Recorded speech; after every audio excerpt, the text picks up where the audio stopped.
All right. Can everyone hear me? Just type in the chat if you guys can hear us. All right. Great. Okay. So welcome everyone. Thanks for joining us today. I'm David, I'm the Sai. co-director of programming and chapter development Yep. at the University of Virginia, and we'll be presenting a resume workshop for you guys today. Yep. And this is just through FBLA, PBL. We'll be kind of giving you guys a business perspective on resumes and just going depth with them.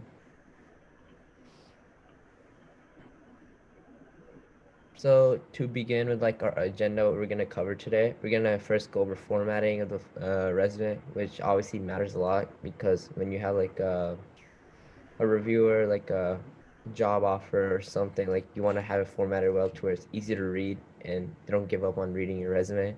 And also having contact info, education, showing your experience and involvement, skills and honors, just building out your character and really showing who you are as an individual. Great. So just to get started here regarding formatting. So one key thing is that you should keep your resume in one page. It's pretty important to do that. Once you get to spilling over to that second page, that's less appealing. Really not necessary in the vast majority of cases. So it's important to keep it in one clean, concise page that just describes everything about you, or key details. The next point I'm going to make is about spacing and indents. So it's important to keep that consistent, like everything else regarding formatting. So take advantage of spacing and indents uh, to organize your information appropriately. You know, if you have a heading and then within that section you're including some information, then you might want to indent that. And regarding spacing, as I said, have the same size space between different sections. Just have consistent spacing wherever in each of the subsections of your resumes. The next point I'm going to make is regarding bolding, italicizing, underlining, and capitalizing. So as I said, it's important to keep this in one page, which means that you're going to have a lot of dense information packed in there. And so because of that, it's really useful to take advantage of these font styles, right? Bolding, italicizing, underlining, and capitalizing, to be able to separate out your resume into separate, distinct groups and pointing out exactly what's what, so that the employer can see each section and have a certain part jump out to them. Maybe you want to bold your company or education name, or italicize your position name, or underline other related aspects, just to make sure everything pops out appropriately. And the last thing I'll mention about formatting is sorting. So you want to sort, generally speaking, your experiences and education and involvements in order of most recent to least recent. Because, again, in general, employers want to see what your most recent involvement was. Yep. And to dive into like the contact info aspect of your resume, it's very important to have like a part of the resume where employers and anyone who's interested in you could actually reach out to you and make a deal work. So having your email, your phone number, or having links as like a personal website or like a LinkedIn. A personal website is not required, but once you get into like more the collegiate level, like it is very recommended to make it LinkedIn though, which is like very helpful. It's kind of like the Instagram of networking in business or any um, field with jobs that you're looking for. So definitely include your email, phone number, as that makes you more of like a valuable prospect and really like gives them an option to reach out to you, and maybe you could even like reach out to them and the employers and just be able to communicate with them, and they'll know who you are through your email and your phone number. Okay, great. So the next section is education. So this is typically going to be the first section of your resume. You start with that. You'll include your college or university. Below that, you'll include your major or minor. And as far as GPA goes, so a rough cutoff is, and again, this isn't a hard cutoff, but roughly speaking, most people stick with the 3.0 plus rule. So if your GPA is above that on a 4.0 scale, then it's helpful to include it. Otherwise, you may not want to include it and focus on other aspects of your application and resume. And as I mentioned there, within that same bullet point, you can include your major GPA. So that's particularly true if your major GPA is higher than your overall GPA. You know that can give off the impression that perhaps your overall GPA isn't very high, but your major GPA, which is what you're actually studying the most, that is higher, and so that can be a good impression. You also want to include your expected graduation date. It's important to know what year you are in from the perspective of an employer, as well as relevant coursework. So relevant coursework is probably from here, I would say the only optional, roughly speaking, optional. It's not necessarily mandatory, but once you get into college especially, you're going to be taking more advanced classes, and so it's helpful to be able to list those on your resume, especially if they pertain to the particular position you're applying for. Yeah. And for experience, as everyone knows, like experience is very important. It's like the majority of resumes like written out with experience and like your volunteering. And so, to dive into this, so any type of work or volunteering you've done, it could be something so simple, just like any sort of volunteering that you think like might show your character more to employers, or just anything you're applying to, or just to show off your personality. That's definitely like good to put on there.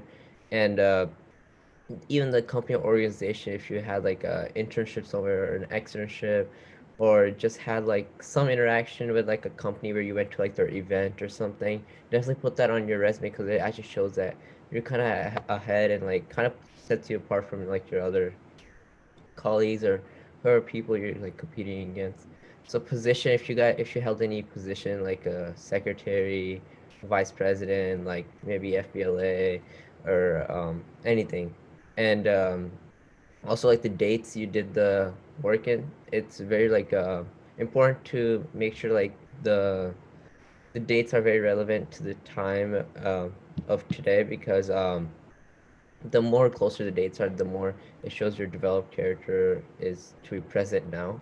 And also a good description of what you did. So really shows like how you um how you really learned from the experience and just gained good traits. And we'll go over more of that when we go over the sample resume and show you guys all of these things. Yes, definitely. Most of this will make more sense when you see the samples. Yeah.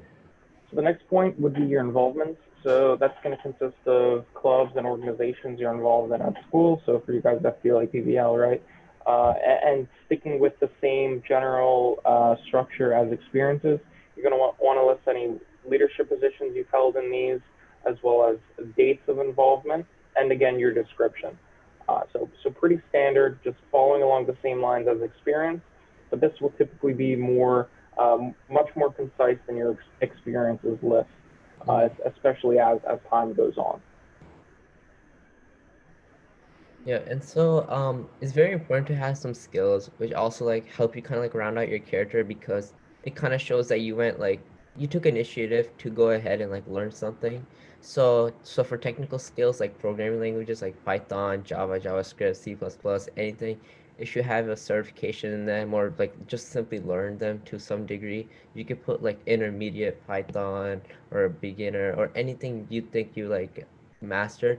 You should definitely put that on your resume as it makes you more like a valuable prospect. Also, like anything like software tools, like I just mentioned, tools such as like Microsoft Word and Excel. You might think it's like a very simple thing, like everyone uses Microsoft Word and Excel, but it comes very handy to people like who really, really know how to use Excel and Word because there's a lot of aspects to it that a lot of people don't dive into. And interpersonal skills, something like knowing how to speak languages. So personally, I know how to speak Urdu, English, and Spanish. So that's kind of like I'd put that on my resume. So if you know how to speak a good amount of languages, or it kind of shows like how you are just outside of school or just your academic side, you're kind of more like outgoing. So like you'll see on our sample resume that people have a very unique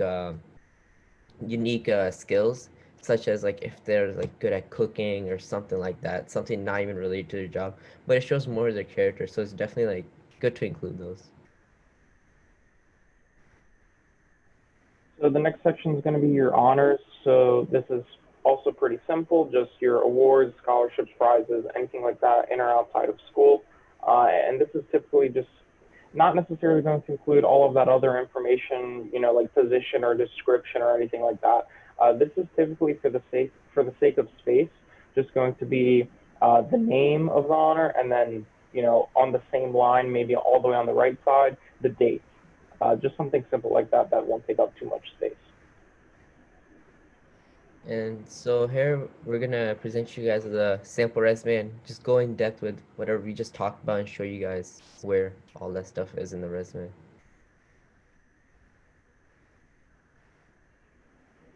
Okay, great. Let me go here. So hopefully everyone can see this still.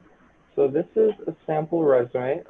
You'll notice that to start, the orange and red font you can ignore. Those are just annotations, not part of the resume itself. But you'll see they start off with their name, bolded, large font, and centered. And then, as we were mentioning, their contact information right below. So they have their address, phone number, email, and then in this case, the student happens to have a personal website, so he includes that as well. And this is a pretty good order, I would say, to list everything in as well. Address, phone number, email, sorry And about what that, yeah, and external info. yeah. So then you'll go on and you'll see that they have education. There's that capitalization we were talking about to help make that section distinct. They use these line breaks, which are helpful as well. And again, they start out right away with their university and location, as well as what they're doing, their expected graduation date. And you'll see that this person, being a double major, lists two different programs that they're involved in, what they're majoring in, what they're minoring in, and again, GPA information. And in this case, the person decides to list their honors within the education section, and that's perfectly fine because they're very relevant to education. These aren't, scholarships or external awards. These are directly related to their education at the University of Virginia, and so they decide to list them right there, which again is fine. And also, just to add to this, feel free to take any pictures of this if you want. And also, just to add, like, keep in mind this guy, Coulter, he got a BS in commerce, so he was like a fourth year when like a fourth year in college. So, he was like pretty old, like compared to when he like took these exams like ACTs, which were all done in high school. If it helps you, it shows more of your personality and like shows targets what you're really trying to go for, like what type of job. I think you should definitely put it. And if it shows more like of how scholarly or like how well like test based individual you are, you should definitely put it if you have space for it too, because you'll probably notice by like fourth year, third year of college, your resume really starts to fill up on its own. Like as you're getting interested in more experience, like doing research or anything like that. So you might not find space for this but I'm just like, highlighting that even if it's like 4 years old, like don't be hesitant to put it there. Yes, definitely. And so we'll just go on here with experience. So again, you'll notice that this is typically the largest section of the resume. So again, being consistent with the capitalization and the line break and the bolding, location, the dates when they did it, all the way on the right side. That's a typical way to do it. Right underneath, they list their position in italics to differentiate everything, makes it look much more neater. Uh, and again, a pretty lengthy description, which is fine. They seem to do a lot of things here, and so it's okay to include a paragraph like that. And just a very similar structure here with the rest of their activities, description, and just listing everything.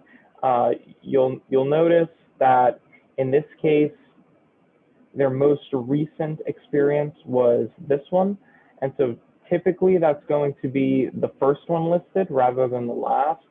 Uh, but in this case, this person perhaps wanted to highlight this involvement, maybe because it's more related to marketing and advertising, which is perhaps what they're concentrating in. And so that's okay to do too. There is no one takeaway from this presentation is that there's no one right way to create a resume. There are just general, common sense tips that you should follow. And so, as I said, in this case, this isn't their most recent involvement, but to them, they valued it the most, and so they wanted to list it first, and that's also fine.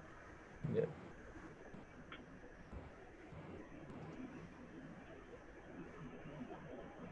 And so then you see like they kind of dive more in outside of like their experiencing more into like their activities and leadership, like so stuff like they might have done more at UVA or just any other activities they've done. So here you can see that they're a part of like the Advertisers Educational Foundation, which is not in UVA but in part of New York City, and just talked about like also I want to touch on like they use a lot of these action words like when each bullet point like starts you can see that it started with like action word like recruited, placed, attended, matched.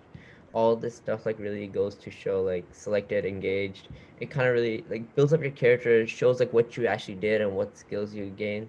So outside of like other skills you might list on your resume, this also like a good description also shows like what skills you've also learned. Yeah. Yep. And you'll see the last section here is talking about their skills and interests. And Yeah. so again, Microsoft Excel, they list some more general skills, not necessarily tools like data analysis, visualization. Here's a tool that they mention in the parentheses. And again, just general, separated by a semicolon, pretty brief, uh, well organized, as you can see. And they end with some more personal related involvements, which, as we mentioned, is totally fine in bringing out your character. Employers would definitely like to see that. So that is this sample. And if you guys want to take, you guys could take a picture of it. Yes, Yeah. definitely. This we can actually make this available to you perhaps as well. Yeah. It is. I would say that this is a good example of what a typical resume Yeah. should look like. And the other And thing I'll mention is that you'll notice this experience section is pretty large, and you might be thinking, wow, I've never done this or this or this. This is a lot, and that's all right because everyone's resume starts out like that. It's just about giving yourself time and persisting in your involvement until you get to the point where you'll be able to have leadership positions or just be more involved, and so you'll have more substance to include in your resume. And again, just with the passage of time, things will fill up. And trust me, your problem now might be, wow, how do I fill up a page? But very soon it will be, how do I keep it in under one page?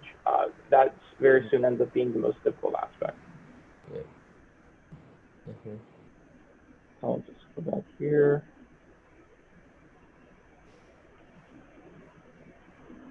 And Yeah, so thank you guys for coming. And we definitely want to have a Q&A session right now. So definitely ask away any questions in the chat or feel free to email us. Our emails are right there.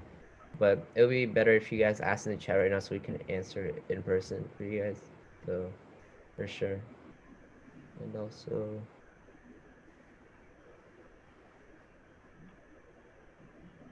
yes, if there are any questions, definitely do let us know.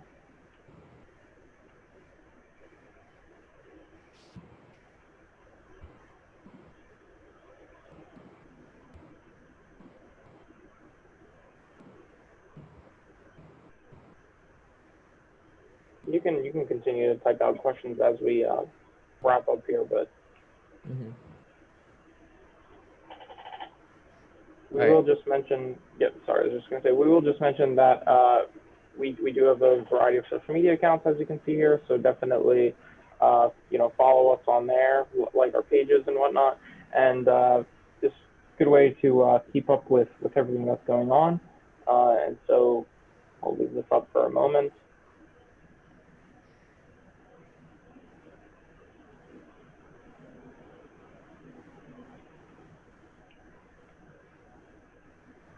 And also, if you guys enjoyed this survey, this presentation or workshop, this resume writing workshop, uh, feel free to fill out the survey, give any constructive criticism, what you liked about it, how it went. So, just if you guys could do that, that'd help a lot. Thank you. Leave this up for a moment as well.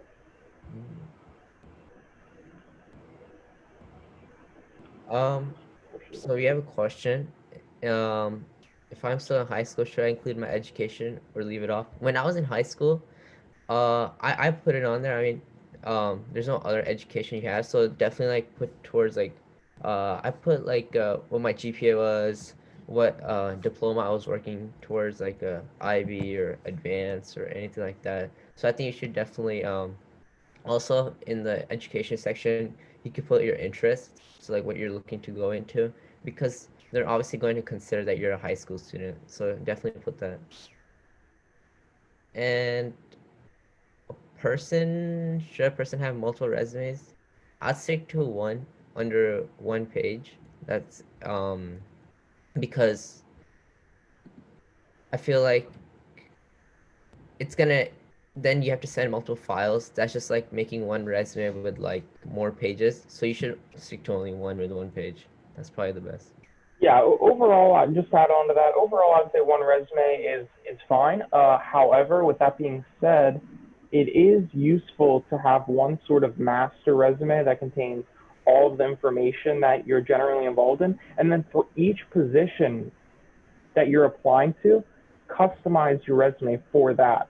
So maybe if you have a variety of experiences or involvements, but you're applying to a specific sector of business or a specific position that focuses more on something else, then customize your resume. So, make a copy of that Google Doc in that as a new file, and then customize. Highlight the ones that point out the skills that you think will be most necessary for that job. Mhm. And that's, I would say, the best way to do it. So have a master resume, and then for each position, customize it according to what you think is most relevant for that. That's a very common thing to do, and in fact, I would recommend that. Yeah. Another question: should you put previous job experiences, Mhm. even if it has nothing to do with the job you're applying for? So it depends. So if you are in a position where your resume, you do not have a lot of content for your resume, you're early on, you're a high school student perhaps, then I would say include everything. Yeah. Relevant or not, work experience is still valuable to Yeah. see.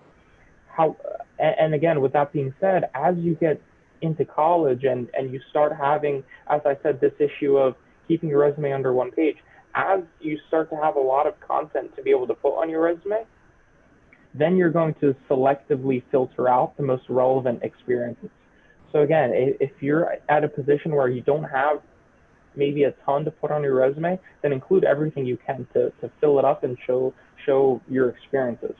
But now as a college student, when I have more things to put on my resume, then it's probably less relevant for me to go back to an early high school job I had, because that's not as insightful as some of my more recent experiences. Mhm. Yes, you're welcome, everyone. Yep. Any more questions or anything? Yes, definitely feel free to keep asking anything. Yep.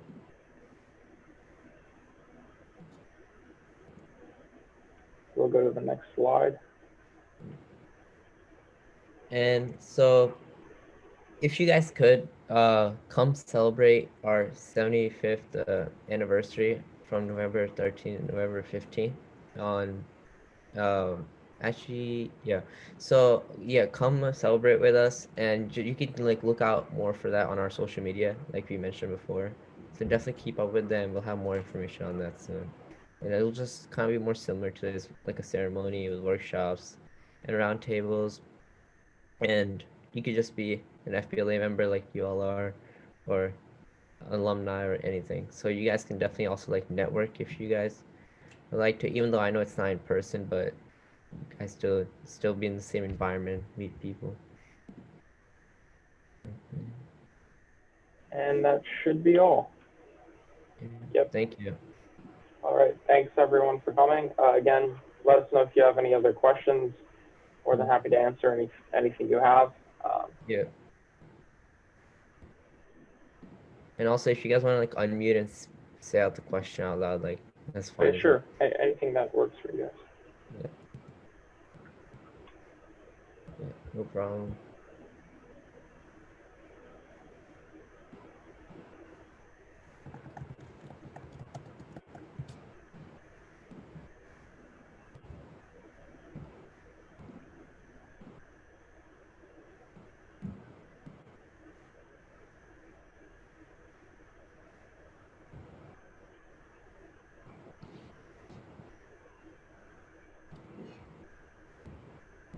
Thanks for coming, everyone.